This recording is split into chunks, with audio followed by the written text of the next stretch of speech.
فاليوم يسولفون عن واحد شيخ كبير بالعمر عنده أولاد 3 وعنده بنات 2.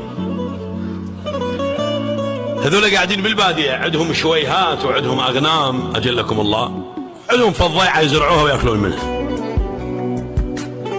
في يوم من الأيام عندهم أجلكم الله هم كلب للحراسة. اجى واحد من الشارع يعرفوه من حي ثاني، دخل للمنطقة ضرب الكلب قتل كلبهم أجلكم الله. اجوا لأبوهم قالوا لأبويا هذا فلان قتل الكلب مالتنا، قال لهم اقتلوا قاتل الكلب أجلكم الله. أولاده قالوا هذا أبونا يمكن خرف، هو مو خرف لكن نضج عقلي وينظر لبعيد. قالوا يمكن أبونا خرف، معقول احنا نروح نقتل لنا بشر على مود أجلكم الله كلب؟ افترت الدنيا. من بعد شهرين ناموا بالليل، قعدوا الصبح لقوا حلالهم كله مبيوق، الشويهات والأغنام أجلكم الله كلها مبيوقة. اجوا لأبوهم قالوا لأبويا حلالنا كله نباق، قال لهم اقتلوا قاتل الكلب. قال ايش بيه أبونا خبل؟ شو نقول له حلالنا نباق يقول لك اقتلوا قاتل الكلب؟ شو شعلي قاتل الكلب بالموضوع؟ مرت 2 3 اجى بيت من البيوتات الكبار بالمنطقة المجاورة إلهم، غزاهم وشردهم من بيتهم واخذ بنية من بناتهم سبية. اجوا لابوهم قالوا لابويا غزونا واخذوا اختنا سبية، قال لهم اقتلوا قاتل الكلب.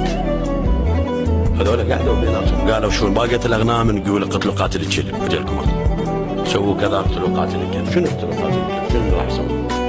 اخوهم الكبير قال لهم اوكي خلينا نعمل بوصية ابونا. راح اخوهم الكبير اخذ السيف طلع، اجى القاتل الكلب قال له انت قتلت كلبنا قبل كم شهر؟ قال له نعم. قال له ابونا قال روح اخذ راسك، ضرب اخذ راسه. مرة يومين اللي باقوا حلالهم، الحرامية اللي غزوهم وباقوا حلالهم ايش قالوا؟ قالوا هذول يظهر بيهم شر، يعني هذا اللي قتل الكلب مالتهم هيك يسووا بيك، احنا الباقيين حلالهم ايش راح يسوون بينا؟ اجوا بليلة ظلموا جابوا الحلال رجعوا له ورجع لهم حلالهم. ورا انتشر الخبر عند العرب انه آل فلان قتلوا رجل بكلبهم. الاسرة اللي غزت واخذت بتهم ايش قالت؟ قالت هذول على مود كلب قتلوا لهم زلمه، احنا بالنسبه لنا اللي سابين عرضهم وماخذين بتهم ايش راح يسوون بينا ذا هجونا؟